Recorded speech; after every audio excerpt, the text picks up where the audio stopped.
மேஷ ராசிக்காரங்களே, இந்த குரு பெயர்ச்சி உங்களுக்கு எப்படி இருக்க போகுதுன்னு தெரியுமா? குரு பகவான் இப்ப 4ஆம் இடத்துக்கு வர்றாருங்க. சுகஸ்தானத்துல குரு வர்றதுனால மனசுக்கு ஒரு பெரிய நிம்மதி கிடைக்க போகுது.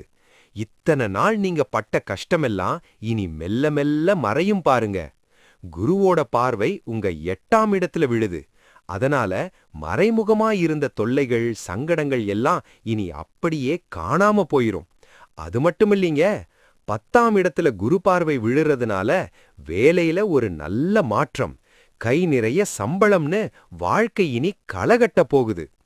12ஆம் இடத்து பார்வையால சுப காரியங்களுக்காக செலவு செய்வீங்க. வீட்ல விசேஷங்கள் நடக்கும். இனிமே எதுக்கும் கலங்காதீங்க. குரு பகவான் உங்க கூடவே இருந்து உங்கள அழகா வழி நடத்துவார்.